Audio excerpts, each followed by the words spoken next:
capítulo 37. Vamos a tomar esta lectura de la palabra del Señor.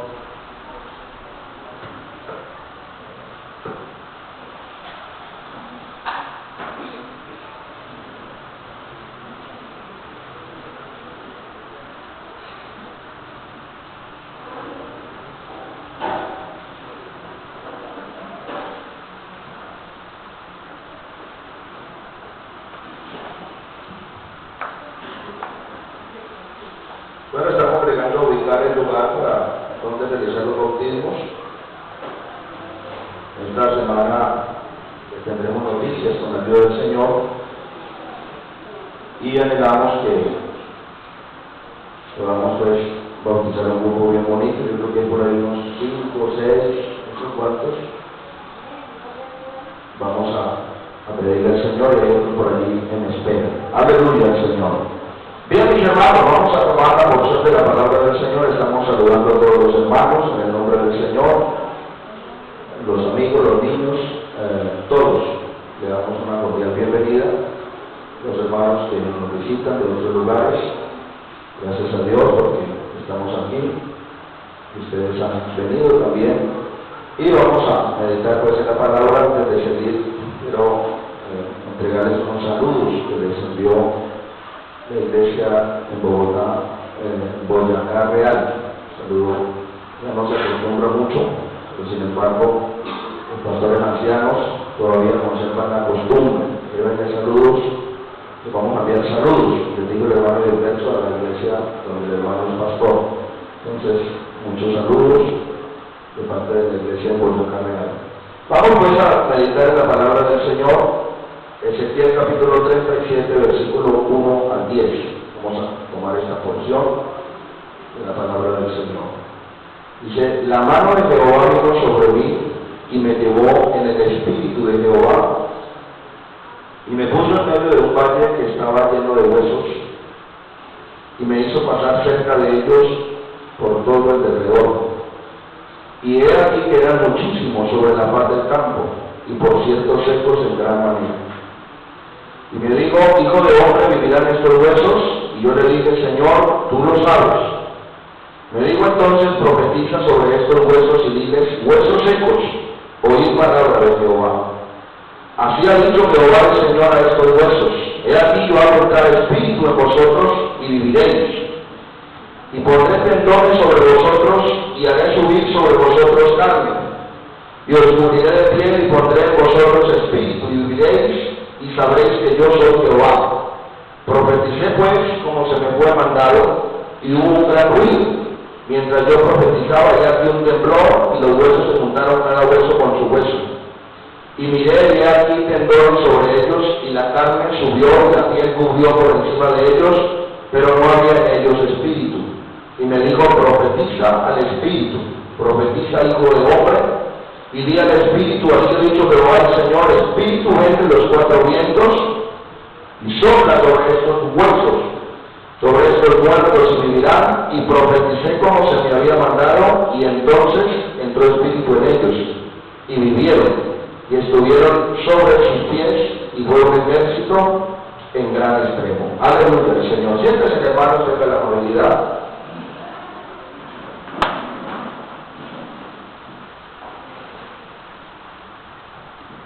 Vamos a mirar, vamos a observar en esta mañana con la ayuda del Señor una enseñanza acerca de Ezequiel 37. Y quiero que cada uno de nosotros miremos a Ezequiel 37, no solamente desde el punto que siempre le hemos mirado, que cuando hay una campana del Espíritu Santo, entonces tomamos ahí esta porción y de ahí sacamos un mensaje de avivamiento. Vamos a mirar Ezequiel 37 desde el punto de vista escatológico también. Vamos a mirar cómo Ezequiel 37 entonces representa a la nación de Israel como tal. La visión que Dios le mostró al profeta Ezequiel de un valle cementerio lleno de huesos secos en gran manera. Representa la condición espiritual en la que se encontraba el pueblo de Israel, en la que se encontraba la nación de Israel. La Biblia presenta por lo menos 6 etapas en la historia del pueblo de Israel.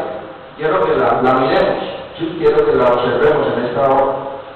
Primera etapa es la etapa de la esclavitud en Egipto por 430 años, cuando estuvieron en Egipto como esclavos y que cubrió un periodo, un lapso de tiempo de 430 años. La segunda etapa es la liberación divina y poderosa por medio de Moisés, cuando Dios le permite sacar a Israel con brazo poderoso y mano extendida. La tercera fue la del desierto, donde fueron alimentados milagrosamente por Dios durante 40 años. Como Israel sale de Egipto y comienza a transitar por medio del desierto y se demora 40 años dando vueltas aquí en el desierto. Y en esos 40 años el Señor alimenta al pueblo de una manera extraordinaria. Cuarta etapa, la etapa de la conquista de la tierra de Canaán, cuando Dios peleaba por ellos. No se le olvide que cuando hablamos de la conquista de Canaán, siempre nosotros estamos pensando que cuando entraron y por primera vez y los muros se cayeron, entonces conquistaron Canaán. Entonces no se nos olvide, conquistaron la tierra de Jericó, o la ciudad de Jericó, pero les faltaba todavía conquistar mucho, porque Canaán era una nación. Entonces nosotros pensamos también que con hacerlo conquistamos ya, y resulta que no, nos falta conquistar muchas etapas en nuestra vida. Aleluya, Señor Jesús. Quinta etapa es la etapa de oro o de gloria, al poseer Israel la tierra prometida. Cómo entran a Canaán, cómo entran a Jericó, y comienzan a ir conquistando. Me baso diciéndole lo que Caleb le dice a Moisés, y le dice, mire, hermano Moisés, ¿cuál era mi fuerza hace tantos años, hace 80 años? Esa es mi fuerza ahora. Dame ese monte. Quiere decir que ese monte no estaba conquistado. Y allá en ese monte había gigantes, estaban los anaseos, estaban los descendientes de Aná, de los gigantes. Y sin embargo, faltaba por conquistar no solamente ese monte, sino muchos lugares. ¿Sí? Entonces, quinta etapa, la etapa de oro de gloria, al poseer Israel la tierra prometida. Cuando ya el Señor les entrega la tierra prometida, esta etapa es la etapa de la apostasía, cuando Dios le muestra a Ezequiel por medio de la visión del valle de los huesos secos, la triste condición en que había caído el pueblo de Israel, la triste condición en que se hallaba entonces Israel como tal. Y es eso lo que yo quiero compartirle hoy. Por medio de esta enseñanza quiero que nos demos cuenta qué parecido tiene la iglesia de hoy con Israel de ese tiempo, con el Israel antiguo. ¿Qué parecido tiene? ¿Sí? Con el Israel antiguo, tomando como ejemplo la visión del valle de los huesos secos, sí, que estaban secos en gran manera y que representaban a Israel. Bendito el nombre del Señor Jesús. La nación de Israel fue un papel preponderante en la profecía bíblica, ya que como pueblo fue escogido por ser el especial tesoro del Señor. Él habla y se refiere a Israel como su especial tesoro. Sí, como la niña bonita de sus ojos. Dios les prometió una tierra solo para ellos, y por esa tierra han peleado hasta el día de hoy, siguen peleando por un pedazo de tierra. Para nosotros no representa mucho la tierra. Alguien tiene una bonita casa, alguien tiene un patrimonio familiar, no le importa venderlo, lo vendo para comprar una mejor, una más pequeña, una mejor ubicada, porque mejor que esta ciudad me traslado a oro. Para el pueblo de Israel o para los judíos no es así, la tierra es sagrada. Y es algo importantísimo para ellos. ¿Sí? Dios les prometió una tierra y por ella han peleado. Además es a este pueblo que el Señor le hizo grandes promesas escatológicas en el Antiguo Testamento, tanto que hasta de ellos mismos dice que Dios vendría de ellos. Por eso Romanos 9:4-5 dice que son israelitas, de los cuales son la adopción, la gloria, el pacto, la promulgación de la ley, el culto y las promesas de que son los patriarcas, de los cuales según la carne vino Cristo. Mire ese privilegio tan grande, que aún de ellos mismos, de los lobos, de algunos de ellos, entonces vendría según la carne el Salvador de la raza humana. En Ezequiel 37 se nos presenta parte de su historia, de cómo se apartaron del Dios de Israel y los castigos que vinieron como consecuencia, pero igual se habla también de la restauración de ellos como nación y como pueblo de Dios Dios. En el capítulo 36, en el capítulo 37, se nos describe el cómo fueron esparcidos, cómo fueron maltratados y cómo fueron mutilados y sepultados de los pueblos de la tierra. Y cómo se convirtieron literalmente en un valle de huesos secos. Entonces, cuando nosotros hablamos del pueblo de Israel y de Ezequiel 37, tenemos que irnos a esta memoria de cómo el pueblo de Israel fue esparcido y fue sepultado como un valle literal de huesos secos. Y esto no lo respondía, porque hay quienes dicen que esto de Ezequiel 37 correspondía a la cautividad de Babilonia. No es así, no corresponde, porque son dos periodos de tiempo completamente diferentes. La historia nos cuenta con lujo de detalles el cómo se ha cumplido literalmente la profecía de Ezequiel.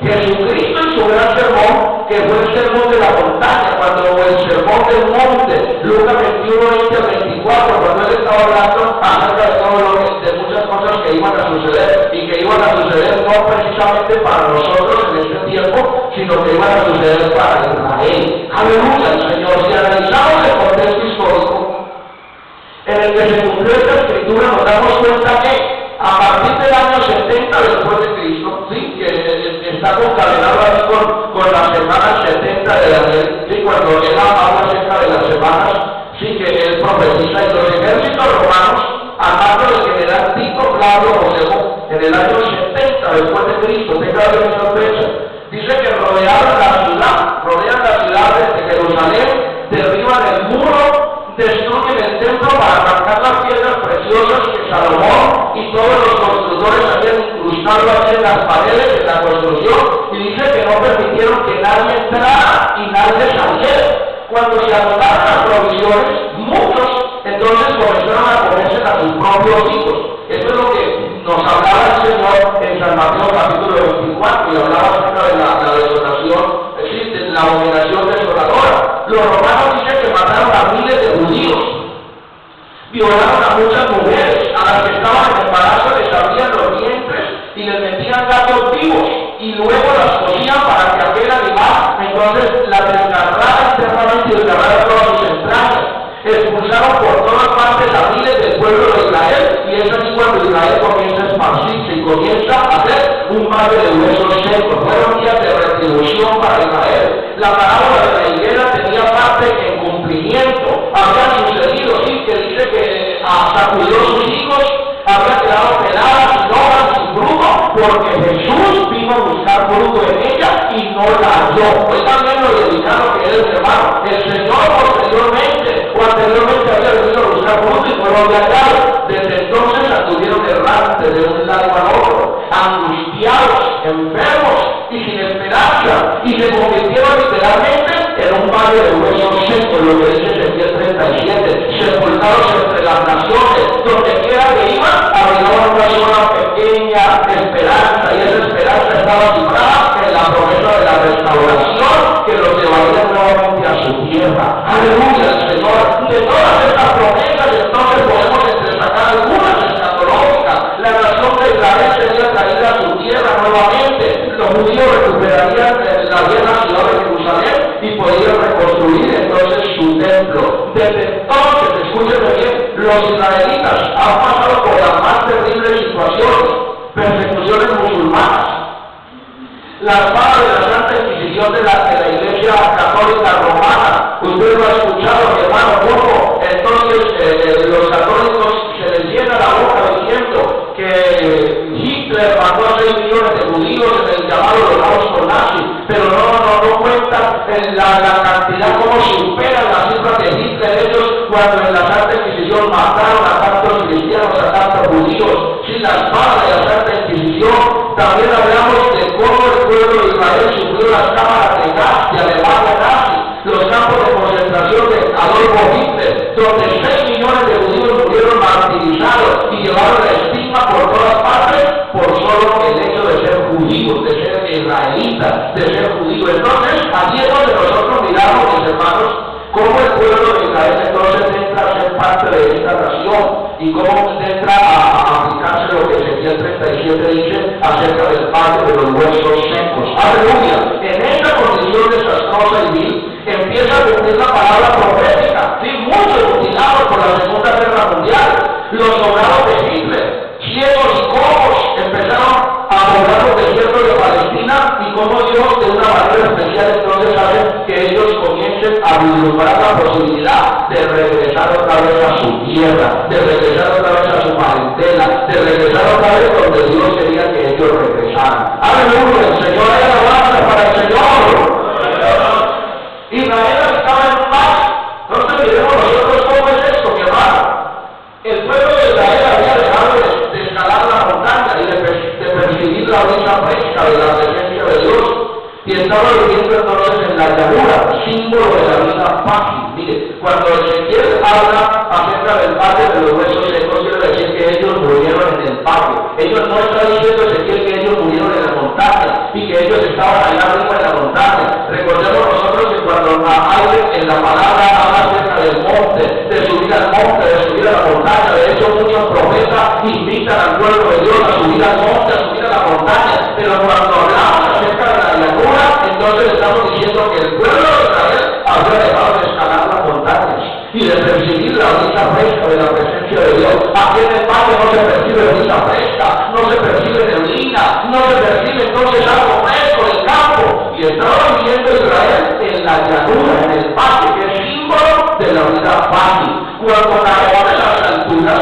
comenzamos a respirar un aire pesado y contaminado y a sentir el calor sofocante de los valles, que aunque bonitos y atractivos, son solo fantasía y hotel, porque corren el riesgo de ser inundados en los tiempos de invierno. ¿Qué es lo que se inunda? Si usted echa un vistazo a los pueblos que quedan cerca del Cauca, entonces usted nota o percibe cómo en esta época de diciembre, que comienza a incrementarse el invierno, se sale el Cauca y se come todos los cultivos, inunda algunas casas y produce tristeza, produce pobreza, produce angustia en el corazón de los campesinos. No fue la montaña donde se quedó al separarse de Lot, donde se construyeron las ciudades de Sodoma y de Gomorra, sino en la llanura que escogió Lot para habitar. Aleluya. ¿Dónde se construyó? ¿Dónde estaba ubicada Sodoma y Gomorra? En una tremenda llanura. Mientras que Abraham dijo, si tú escoges la llanura, yo voy al monte, yo voy a la montaña. Lo digo, bueno, ahora en la montaña entonces las vacas se me pueden rodar, el ganado se me vuela, mientras que aquí en el valle, entonces yo podré tener todo lo que yo necesito. Aleluya. Pero no estaba pensando entonces en un futuro espiritual, sino que estaba pensando en la carne. La apostasía de Israel está representada en un gran valle de huesos secos. O sea, ¿por qué se convirtieron en un valle de huesos secos? ¿Por qué Israel llegó a este punto de estar en un valle de huesos secos? En un valle y que todos ellos se hubieran convertido en un montón de huesos secos. ¿Por qué? Porque no fue en las alturas donde se resecaron su vida. Precisamente, mi hermano, allá en las alturas de la montaña, la vida de Israel no se resecó, sino que fue acá abajo en el calor, acá abajo en la llanura, sino en el valle de la liviandad espiritual. Una inquietante pregunta. Después de mostrarle Dios al profeta Ezequiel el triste panorama de un valle lleno de huesos secos que representa a Israel, Dios le hace una inquietante y estremecedora pregunta al profeta y le dice, hijo de hombre, ¿vivirá estos huesos? Y esa es la pregunta que el Señor nos postula cada día y nos hace en cada momento. Hijo de hombre, iglesia, ¿vivirán estos huesos? Esa pregunta retumba hoy, aún fresca en nuestros oídos, porque hacemos un cuadro comparativo de este valle de huesos secos, el cual es Israel y la condición espiritual de la iglesia hoy. Concluiremos con esa condición si no es mismo en una parecida, bendito el Señor Jesucristo. La respuesta que Ezequiel le dio a Dios ante una tremenda pregunta es, ¿vivirán estos huesos? Y Ezequiel, el profeta, le dice, Señor, yo no lo sé. En otras palabras, Señor, tú lo sabes todo. Aleluya. ¿Vivirán Ezequiel estos huesos? Señor, tú lo sabes todo. El profeta vio tan difícil la condición del pueblo de Dios, tan difícil la restauración de Israel, que humanamente era imposible que esos huesos revivieran. Entonces no atinó para decir otra cosa sino, Señor, tú lo sabes. A veces nos encanta como adelantarnos a las situaciones o decir cosas que de pronto poner palabras en la boca de Dios, pero el profeta vio lo que era y dijo lo que era. Señor, tú lo sabes, y ellos vivirán o no vivirán, usted lo sabe todo. Si con los ojos espirituales miramos la condición de la iglesia hoy, ¿cuál es la condición de la iglesia hoy? Con nuestros ojos espirituales,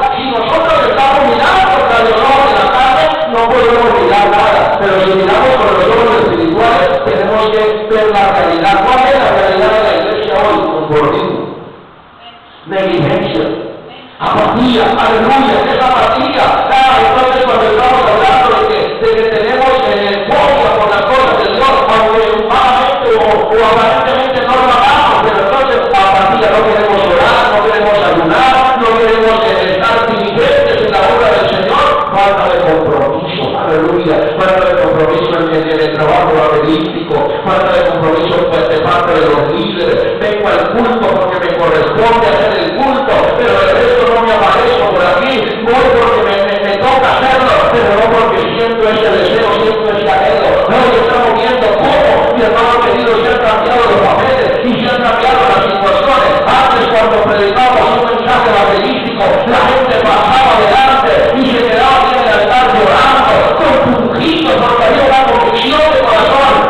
Pero hoy, mi hermano querido, mucha gente se está arrepintiendo, pero de una manera liviana, rápidamente sale y no vuelve. Algunos lo bautizamos y rapidito van y guardan lo que Dios les dio. Pero saben, hermano querido, necesitamos nosotros volver al tiempo antiguo y necesitamos nosotros restaurar.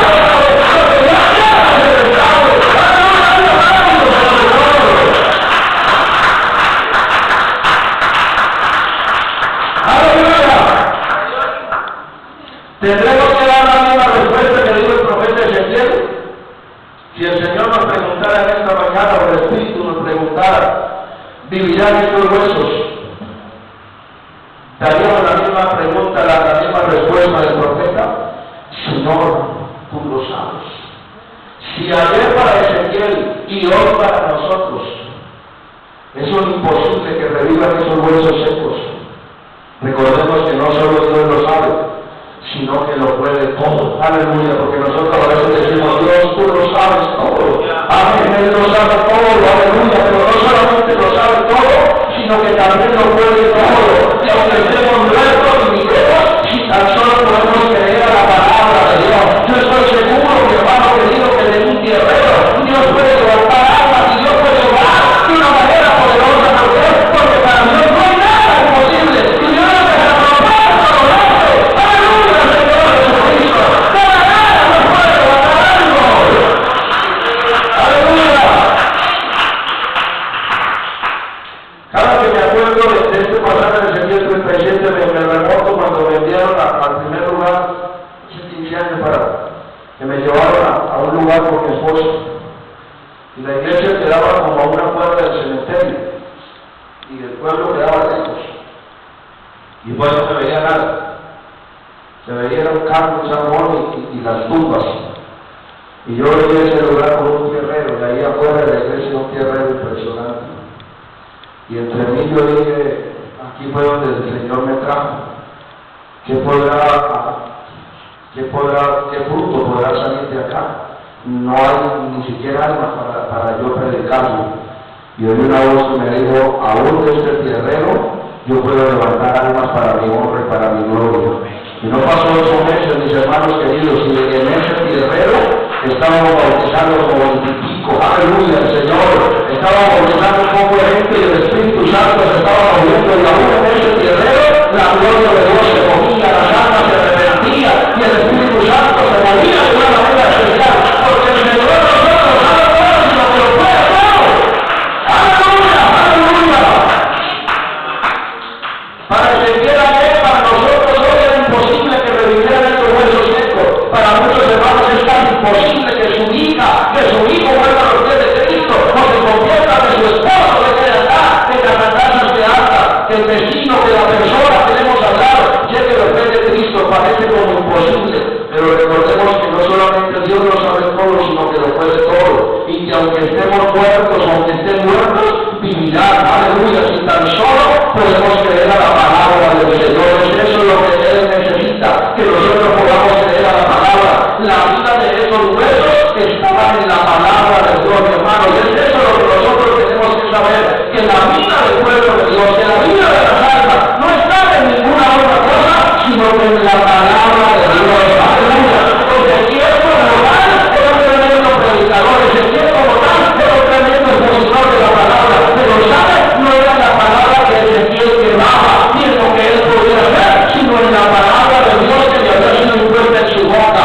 Dios le dice al profeta Ezequiel, profetiza sobre estos huesos, y diles así, huesos secos, oí palabra de Jehová.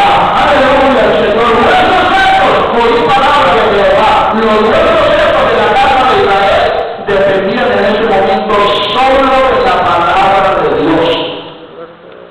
Si estos huesos secos oían la palabra de Dios, vivirían. Si no la oían, se quedarían quedarían secos como estaban, en gran manera. Aleluya, Señor. Oh, si la iglesia tan solo pudiera oír la palabra de Dios, aleluya, viviría hasta el día del estado en que se encuentra tan terriblemente. Jesús le dijo a la iglesia y le dijo en el Nuevo Testamento, le dice, las palabras que yo les hablo son espíritu y son vida. Aleluya, porque cuando la iglesia oye la palabra de Dios, entonces vive. ¿Sabe por qué? Porque cuando Dios habla, el hombre vive. Aleluya, los nuestros secos solo necesitan oír la palabra de Dios para que reciban vida. Lo único que necesitan es eso. Los nuestros secos solo necesitan oír la palabra de Dios para que reciban vida. No mire, a Ezequiel, si lo que le llamaron o lo que le propusieron a Ezequiel se le hubiera propuesto a alguno de los pastores hoy, ¿sabe qué hace? Se lleva el telepasito, se lleva el caracol, se lleva el RCN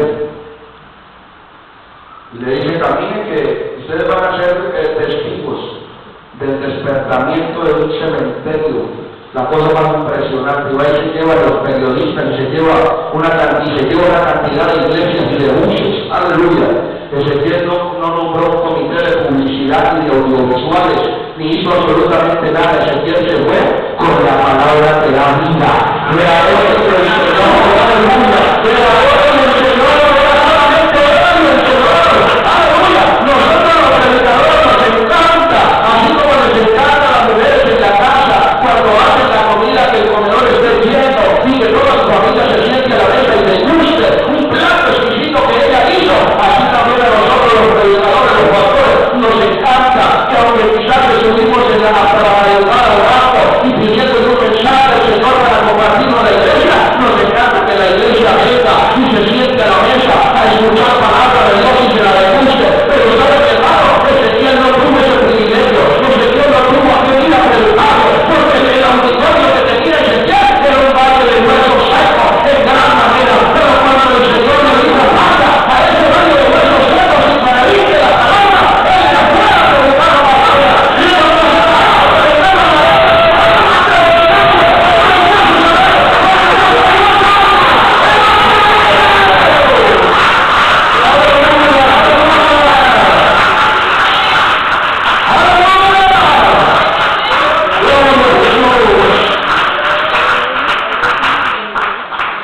si la iglesia, hoy decimos con lamentación, no, si la iglesia tan solo pudiera oír la palabra de Dios y colocarla por obra, viviría y saldría del estado de conformismo, de la negligencia, de la apatía, de la falta de compromiso. Aleluya. El problema de muchos cristianos hoy es que no quieren oír palabra de Dios, o como dice la Escritura, con sus oídos oyen de una manera pesadamente. Vivimos en un tiempo donde abunda la palabra de Dios, hoy abunda la palabra de Dios. Ven en televisión que aquí hay palabra, en la radio hay palabra, en los periódicos hay palabra. Hay muy buenos predicadores hoy que yo les llamo predicadores de fogueo, y muy buenas predicaciones, pero muy pocos oídos, aleluya, que quieran oír, y muy pocos corazones que quieran recibir y poner en práctica la palabra de Dios. ¿De qué me sirve a mí escuchar tantos, cada cual predicador, y que llene mi cabeza de conocimiento, pero resulta que la palabra no la atesoro al corazón, sino que se va, así como entra, sale? El llamado del Espíritu Santo en este tiempo es el que tiene oído para oír, oiga lo que el Espíritu dice a la iglesia, y ahora se repite como hizo la cara de las Escrituras, el que tiene oído para oír, oiga lo que el Señor le está diciendo a la iglesia. Según los versículos 4 y 5, los huesos secos de Israel necesitaban por lo menos dos cosas, y es lo que necesita la iglesia hoy. Primero, oír la palabra de Dios. Oiga, oír la palabra, no el mensaje del hombre. Y en la primera fase fue huesos secos, oír palabra de Jehová, porque así ha dicho el Señor. Aleluya, Señor.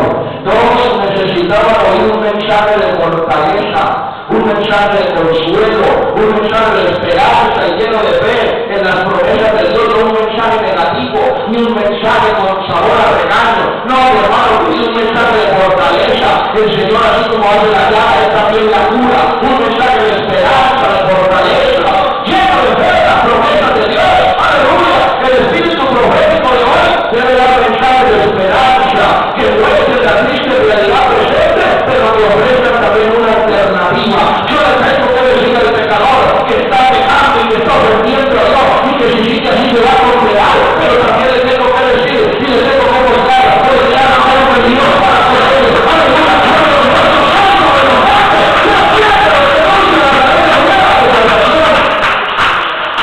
Yo le tengo que decir a la iglesia que está llena, que está inmersa en un compromiso total, que está inmersa a una frialdad total, que no quiere orar, que no quiere ayunar, que no quiere buscar a Dios y que no quiere atesorar las palabras de Dios. Pero también le tengo que decir que hay una promesa de restauración. También tengo que decirle que el Espíritu Santo le vino a decirlo.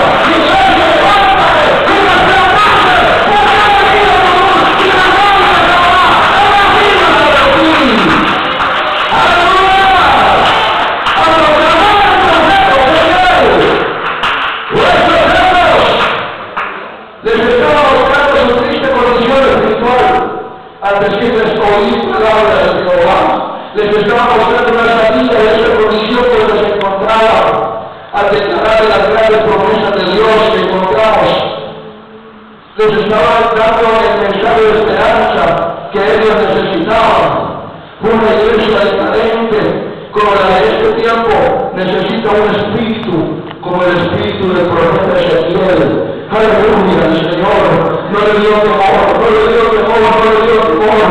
A veces nos da temor descender a los lugares difíciles. Aleluya, que el Señor bendiga a aquellos hermanos de esta congregación, que los sectores donde trabajan en el evangelismo son sectores difíciles y marginados. Hay sectores donde uno entra y parece, mi hermano, que entrar a otra dimensión, pero una dimensión espiritual, pero diabólica. Se sienten los demonios, se siente la fuerza del mal, se siente la gente atada, como si la gente no tuviera voluntad propia, sino que fueran llevados por otra persona. Y esas personas son los demonios que llevan cautivos, aleluya, que sacan de la casa la mujercilla y que tratan de llevar a los hombres a la perdición. Pero no tema, mi hermano, no tema, mi hermana. Usted está descendido a un lugar, o está descendido a otro lugar. Estoy seguro, mi hermano, que la iglesia del Señor Dios la colocó en este lugar, no para cualquier situación, no porque quisiera colocarla o le nació, o le tuvo un capricho de colocarla acá. Dios colocó esta iglesia acá para que fuera luz, para que fuera sal, y para que fuera ella la carojana, ¿no? Y para que fuera ella la carojana, la tierra. Aleluya, aleluya. Y somos llamados, hemos sido llamados como líderes a sacudir imperios, aleluya. Hemos sido llamados a sacudir imperios de maldad, imperios de muerte, imperios de pecado, imperios de destrucción. Hemos sido llamados a eso, aleluya. Y levántese, hermana, para que nos ayude a sacudir esos imperios de maldad y esos imperios de terrorismo, aleluya, espiritual, que el enemigo ha levantado contra nosotros. Pero no podrá, porque esta iglesia está fundada en la roca y la puerta del infierno no podrá llegar a esta iglesia.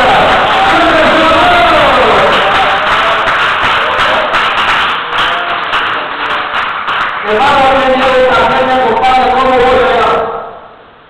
Si usted decidió y obedecer a la palabra de Dios, vaya a ese lugar más difícil, vaya en el nombre del Señor y párese en ese lugar que hay un valle de huesos secos que están, mi hermano querido, esperando solamente la palabra del cielo, la palabra del Señor, la palabra de un profeta. Y no se te olvide que cada predicador es un pedazo de Dios predicando, diciendo de la gente, reconciliados con Dios, reconciliados con Él.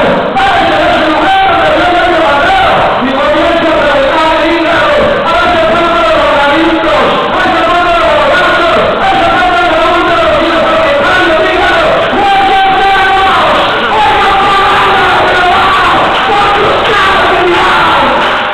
y nosotros vamos a manera especial, porque todo el mundo lo decide. Porque hemos prometido una iglesia transparente. Y declarar las grandes promesas de Dios que encontramos en el versículo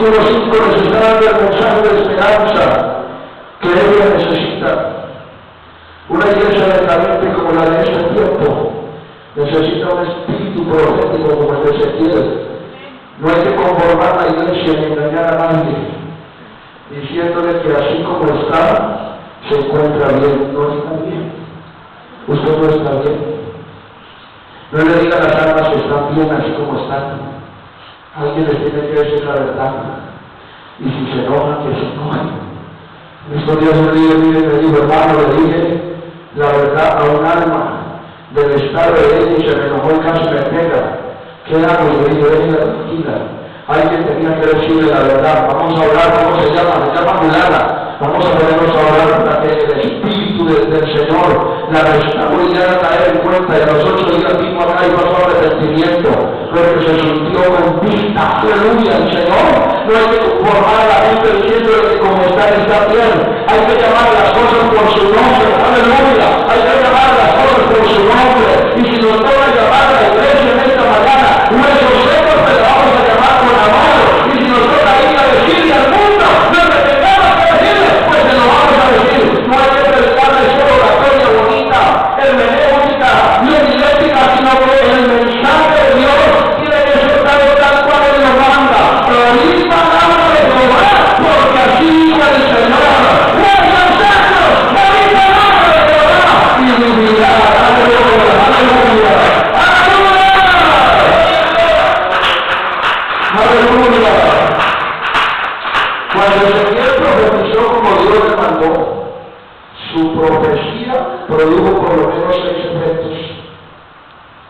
Hubo un ruido mientras él profetizaba. Este ruido representa el poder y el respaldo del Espíritu Santo.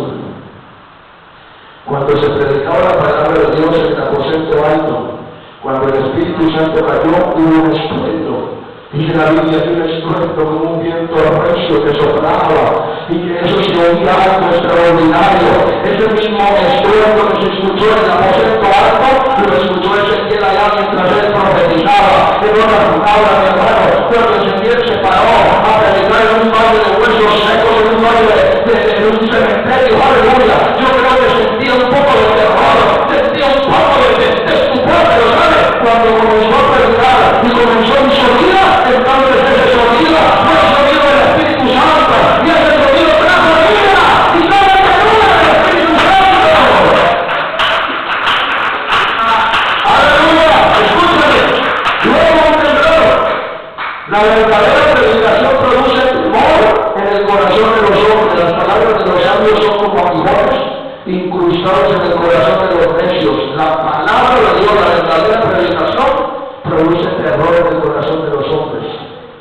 Había un predicador en Inglaterra llamado Charles Spurgeon, que cuando él predicaba en las dominicales y los pecadores llegaban allí a escuchar el mensaje, él les hacía ver, dicen los que asistían a ese servicio, que les hacía ver literalmente el infierno, de la manera como predicaba y como le usaba el Espíritu Santo. Luego un temblor. La verdadera predicación produce temor en el corazón de los hombres. Muchos hombres en la Biblia, cuando oían la voz de Dios, unos caían como muertos, y otros temblaban y otros palidecían. Y eso es lo que pasa hoy. ¿Cuántas veces, hermanos, se han metido allá a ese lugar de difícil acceso y los han ido a matar, los han ido a apuñalar? Pero cuando le invocan el nombre de Jesús, aquellas personas quedan estatuas, quedan completamente, mi hermano querido, quizás estupefactos, porque la palabra de Dios es un efecto poderoso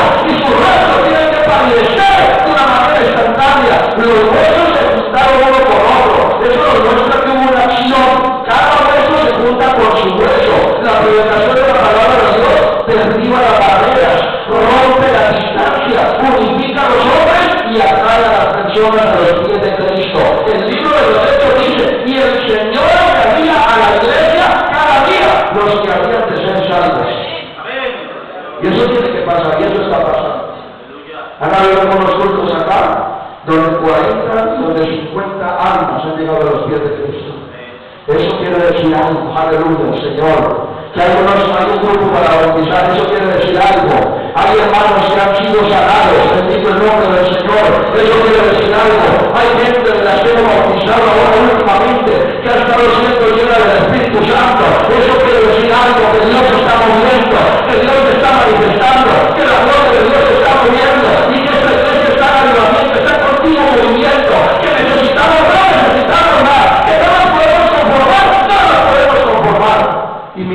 hay tendones sobre ellos. Los tendones son los que unen los huesos. Un hueso no puede unir con otro hueso si no hay tendones. Eso nos habla de una unidad, nos habla de armonía, y esto debe ser notorio en la iglesia. Cuando en la iglesia no hay unidad ni hay armonía, entonces no es bendición de Dios. Aleluya. Debe haber unidad y debe haber armonía. Notemos que dice, miré y aquí tendones. Jesús enseñó que es por el amor que sus hijos serán conocidos. Eso es lo que dice el Señor. La carne subió. Lo que le da estética al cuerpo, entonces el cuerpo humano es la carne. Los huesos sin carne son esqueletos andantes. La predicación de la palabra de Dios no solo forma creyente espiritualmente, sino que le da estética, aleluya, y le da una apariencia hermosa a la iglesia del Señor. La iglesia no solo debe estar estéticamente bien conformada y organizada, sino que cada miembro de ella debe actuar como ética, con modestia y con sumo cuidado, de honrar a Dios y darle el honor a la iglesia de la cual es miembro. Aleluya al Señor. La piel cubrió por encima de los huesos y de la carne. La piel es lo externo, o sea, la parte visible del cuerpo. Y no habla de la apariencia física del cristiano. No solo debemos decir que somos cristianos, sino que debemos serlo de corazón. Debemos demostrarles nuestra apariencia física, que a la lengua, aleluya, que los vecinos de la persona digan verdaderamente ese o esa es una hija de Dios. Si de verdad somos cristianos, debemos parecernos a Cristo y ser reconocidos donde quiera que estemos.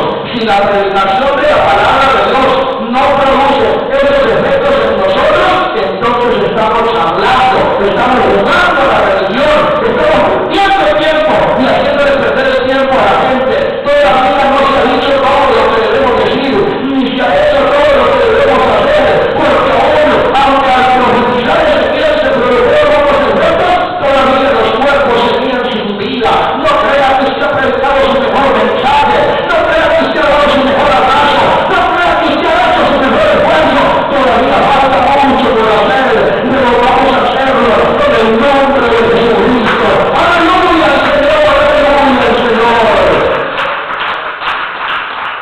Termina el versículo 8. Miren, aunque Ezequiel profetizó en varias secciones y en varias fases, entonces los huesos pasaron a juntarse hueso con hueso. Luego pasaron a la carne, a los tendones, a unir hueso con hueso.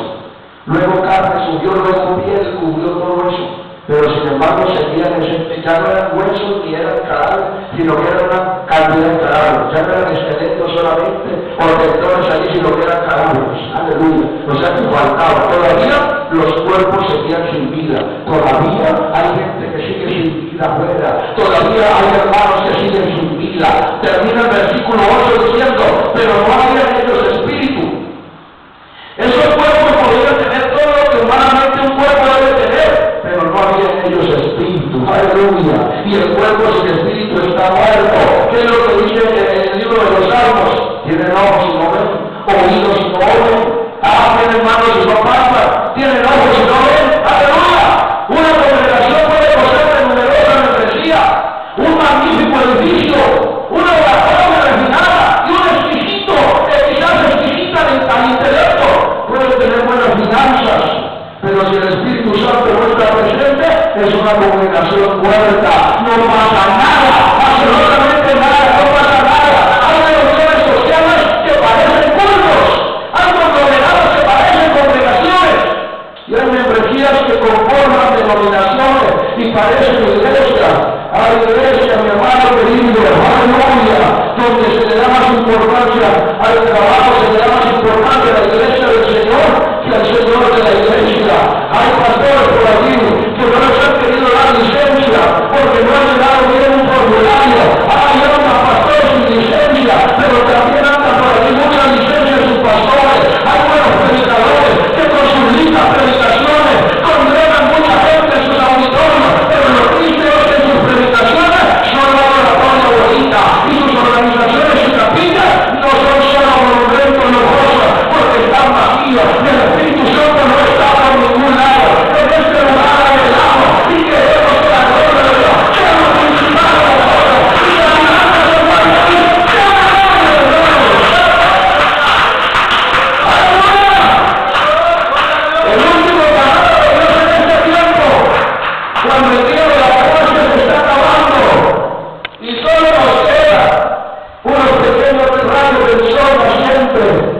aleluya, es esto. Profetiza el Espíritu, hijo de hombre. Los 6 efectos de la primera parte de la predicación de Ezequiel conformaron los cuerpos, pero todavía hay más para que el profeta tenía que hacer y aún profetizar o predicar acerca del Espíritu. Aleluya. Si estamos viviendo en la era del Espíritu Santo, como lo dice la Escritura, tenemos que predicar el Espíritu Santo. El tema del Espíritu Santo ha pasado de moda en muchas congregaciones que aún se le llama pentecostales. Miren, nosotros somos pentecostales, hermano querido, por el movimiento del Espíritu Santo.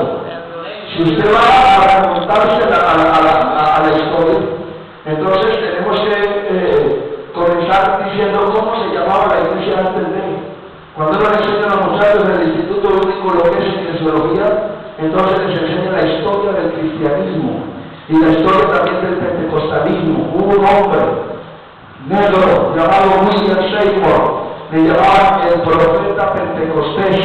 Este personaje, llamado querido, se reunía. No tuvo estudio, no pudo terminar su secundaria, era un hombre rudo, aleluya, era un hombre un poco drástico, era un hombre un poco mal hablado, pero cuando se paraba en un púlpito a predicar, la gente decía, no es tanto lo que William Seymour predica, es lo que sale de su alma y llega a mi corazón, que me vuelve loco y que hace que la gloria de Dios entonces se establezca sobre mi vida, aleluya, hermano querido, la iglesia debe tener viva la llama del Espíritu Santo y debe ser una iglesia que constante, continuamente habla de las lenguas, también de la gloria de Dios. Esta iglesia cogió el nombre también de Pentecostal porque había otras iglesias que no participaban o no creían en el movimiento del Espíritu Santo. La gente dijo que se hacía bautizar y le enseñaba la palabra y se instruía, pero nunca había tenido la oportunidad de ser lleno del Espíritu Santo. Cuando estaba terminando el sexto semestre allí en la Universidad Bautista, me tocaba venir de pandilla todos los viernes. Un profesor me estaba enseñando, es el presidente de una organización, para no nombrar esa iglesia, un hombre muy tremendo, con una cantidad de títulos. Cuando él comenzó a hablar de sus títulos, algunos pastores que estábamos aquí, como si nos hiciéramos perder, aleluya, lo que el hombre sabía, los títulos que el hombre había hecho, y comenzó a enseñar, era un magíster, era un hombre tremendo para todo lo que, pero bueno, al terminar la reunión, al terminar la clase, entonces nos dijo, pastores, antes de que se vayan, quiero hablar con los pastores de la Pentecostal, y nosotros nos miramos allí, y dijo, vea, ustedes han visto el currículo, todo lo que yo soy, lo que yo he hecho, y lo que yo represento, pero hay algo que yo también envidio de ustedes, los pastores pentecostales, y es la unción del Espíritu Santo. Y nosotros callados, y comenzó a seguir, y soltó ya el escritorio, y se vino acá frente a nosotros, y nos dijo, mire, 30 y pico de años de haber sido bautizados y de caminar con el Señor, y no he tenido la oportunidad de hablar en otras lenguas, no he podido sentir la unción del Espíritu Santo, nunca he predicado un mensaje donde el sabor del Espíritu Santo esté presente. Usted no me regala una oración, y este hombre se arrodilló aquí, entre ellos estaba el hermano Henry, y había otro pastor, y nos arrodillamos con él y comenzamos a orar. El Espíritu Santo se derramó en esa clase, y por poquito ese anciano es lleno del Espíritu Santo, y él decía, esto es lo que le falta a las iglesias de Cali, esto es lo que le falta a las iglesias de Colombia, la misión es la del Espíritu Santo. Aleluya, aleluya, aleluya. Hay muchas denominaciones. El tema del Espíritu Santo ha pasado de moda en muchas congregaciones, aunque se llaman pentecostales. Hay hermanos que no dejan que la gente reciba el Espíritu Santo, pero que negaron de serlo porque solo les quedaron los recuerdos de un día haber sido llenos del Espíritu Santo, de un día hablar en otras lenguas, de un día danzar y dar el fruto del Espíritu. Aleluya. Hay muchas denominaciones que hasta se oponen que sus pastores prediquen de la llenura del Espíritu Santo, y al mover del Espíritu lo llaman espuma, lo llaman fantasía, lo llaman inmaduros. A muchos de nosotros lo llaman inmaduros porque siempre predicamos y porque vienen a nuestras iglesias y el Espíritu Santo se derrama, pero que nos sigan llamando inmaduros, que sigan llamando espuma y fantasía. Aleluya. A la lengua le llaman en contra de la corona.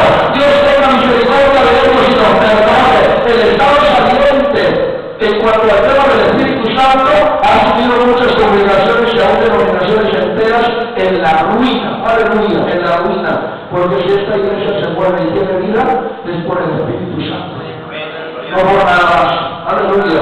La monotonía, los cultos litúrgicos, muy bonitos pero vacíos, aleluya, son el pan de cada día de muchas iglesias. Hay muchísimos cristianos que solo son cuerpos andantes porque les falta la llenura del Espíritu Santo, por eso fácilmente vuelven atrás, o simplemente son creyentes que cantan grandes problemas en las congregaciones, de sus pastores. Mi hermano querido, mi iglesia muerta, su gente muerta, gente que camina por allí, pero que se cumple lo que dice el Salmo 115, están caminando, pero como muertos vivientes, porque les falta el poder del Espíritu Santo, les falta el poder de la gloria de Dios. Este lugar no podrá ser muy lujoso, ni podrá tener mucha gente reunida, pero lo que quiere este lugar, quiere la llenura del Espíritu Santo, hay una gloria de Dios, y es el poder de la gloria.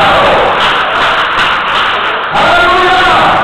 Si un creyente escuche, si un creyente ni siquiera habla las lenguas, que es lo mínimo que produce el Espíritu Santo en la persona, mucho menos podrá dar el fruto, manifestar los dones, los ministerios y las señales que le han sido dadas a la iglesia. Si queremos tener congregaciones animadas, donde haya conversiones, donde haya milagros, donde haya sanidades, donde haya prodigios, tenemos que volver a oír en los púlpitos mensajes que hablen del Espíritu Santo y mensajes que aparentemente apoderan la iglesia porque le dicen la verdad y nos viven a la mente a que vuelvan a cantar y busquen la llenura de Dios y la llenura del poder de Dios. El versículo 9 presenta 4 condiciones si queremos que el Espíritu Santo nos visite y nos llene de su poder.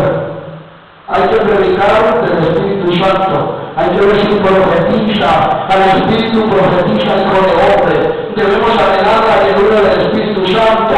Hay que pedir el Espíritu Santo, Espíritu ven de los 4 vientos. El profeta Ezequiel se paró después de haber hecho muchos movimientos y dijo estas palabras: ahora convoco el Espíritu de los 4 vientos para que venga y sople sobre estos huesos y viva, porque yo ya vi la palabra. ¡Aleluya! Hay que tener bien claro por qué queremos el Dios del Espíritu Santo y decirle: sopla sobre estos muertos para que viva. ¡Aleluya al Señor!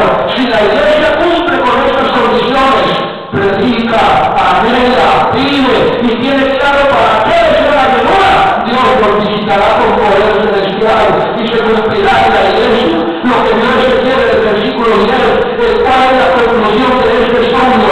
La visión de los huesos secos no corresponde solo a la historia de Israel, sino que también es para la iglesia del Señor de este tiempo. Solo necesita un hombre como Ezequiel, solo necesita una mujer con el espíritu de Ezequiel, solo necesita un hombre como Ezequiel que reconozca la triste condición de la iglesia y predique la palabra de Dios como es mandada, no solo para reunir gente, sino para que la gente sea salva y sea llena de poder. Yo pudiera tener esta congregación llena, aleluya, pudiera mucha gente venir, pero no solamente me ha mandado el Señor a reunir gente, sino que me ha mandado el Señor a que la gente sea salva y sea llena del poder del Espíritu Santo. Cuando esto suceda, el Espíritu Santo entrará a la iglesia, volverá a estar sobre sus pies y no arrastrándose como una serpiente. La iglesia ha adoptado una postura de arrastrarse. No seremos, aleluya, más unas congregaciones pequeñas, vacías, muertas, sino que seremos un ejército grande, en extremo, aleluya, que todos los hermanos queridos, no todo lugar tengan que hablar. Iglesia del Barrio Nuevo, te invito para que en el nombre de Jesús te dejes de arrastrar y te levantes y permita que el Espíritu de los 4 vientos venga y sobre esta iglesia y se ponga en medio y sea una iglesia numerosa y en extremo. Eso es el privilegio del Señor. Yo no puedo predicar más, pero quiero invitar para que en el nombre de Jesús usted se acerque hasta este lugar. Aleluya. Y cuando congregan estos huesos, por Jehová, tú lo sabes.